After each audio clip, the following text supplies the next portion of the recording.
أعوذ بالله من الشيطان الرجيم بسم الله الرحمن الرحيم শুরু করছি মহান রাব্বুল আলামিনের নামে, যিনি বড়ই মেহেরবান এবং পরম দয়ালু। ইরশাদ হচ্ছে সূরা হুদের ৬১ নম্বর আয়াত থেকে ৬৮ নম্বর আয়াত। এটা হলো রুকু নম্বর ৬। আমি সামুদ জাতির কাছে পাঠিয়েছিলাম তাদেরই এক ভাই সালেহকে। সে তাদের বলল, হে আমার জাতি, তোমরা আল্লাহর ইবাদত করো, তিনি ছাড়া তোমাদের আর কোনো মাবুদ নেই। তিনি তোমাদের জমিন থেকেই পয়দা করেছেন, তাতেই তিনি তোমাদের বসবাস করিয়েছেন। অতঃপর তোমরা তার কাছেই গুনাহের জন্যে ক্ষমা প্রার্থনা করো এবং তাওবা করে তার দিকেই ফিরে এসো। অবশ্যই আমার রব প্রত্যেকের একান্ত নিকটবর্তী এবং তিনি প্রত্যেকেরই ডাকের জবাব দেন। তারা বলল, হে সালেহ, এর আগে তুমি এমন একজন মানুষ ছিলে যার ব্যাপারে আমাদের মাঝে নানা আশা করা হতো, আর এখন কি তুমি আমাদের সেসব মাবুদের ইবাদত থেকে বিরত রাখতে চাও যাদের ইবাদত আমাদের পিতামাতারা যুগ যুগ থেকে করে আসছে? আসলে আমাদের তুমি যেই দিনের দিকে ডাকছো সেই ব্যাপারে আমরা সন্দেহে নিমজ্জিত আছি। এই ব্যাপারে আমরা খুব দ্বিধাগ্রস্তও বটে।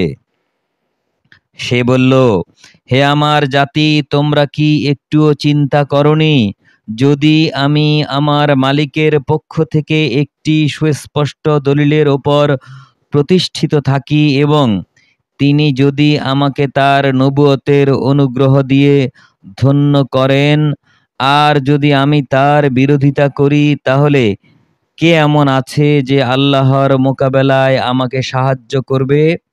আসলে তোমরা আমার ক্ষতি ছাড়া আর কিছুই তো বাড়াচ্ছ না। হে আমার সম্প্রদায়, এ হচ্ছে তোমাদের জন্যে আল্লাহ তাআলার পাঠানো উটনী। এটা আল্লাহ তাআলার নিদর্শন। অতঃপর একে তোমরা ছেড়ে দাও, সে আল্লাহর জমিনে চরে খেতে থাক। তোমরা তাকে কোনো রকম কষ্ট দেওয়ার নিয়তে ছুঁয়ো না, তেমনটি করলে অতি সত্বর বড় ধরনের আযাব তোমাদের পাকড়াও করবে। অতঃপর তারা তার পা কেটে ফেলল। তারপর সে বলল, যাও, তোমরা তোমাদের নিজ নিজ ঘরে ৩ দিন জীবন উপভোগ করে নাও। আযাবের ব্যাপারে আল্লাহর এই ওয়াদা কখনো মিথ্যা হবার নয়। এরপর যখন আমার আযাবের নির্দেশ এলো এবং তা তাদের পাকড়াও করলো, তখন আমি সালেহকে এবং তার সাথে আরো যারা ঈমান এনেছিল তাদের সবাইকে আমার রহমত দিয়ে সেই দিনের অপমানকর আযাব থেকে বাঁচিয়ে দিলাম। হে নবী, অবশ্যই তোমার রব প্রবল শক্তিমান পরাক্রমশালী।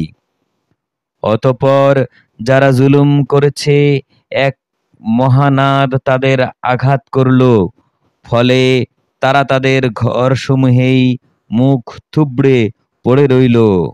মনে হলো যেন তারা কোনোদিন সেখানে বসবাসই করেনি। শুনে রাখো, সামুদ জাতি তাদের মালিককে অস্বীকার করেছিল। আরও জেনে রেখো, সামুদ জাতির জন্যে এই ধ্বংসই নির্ধারিত ছিল।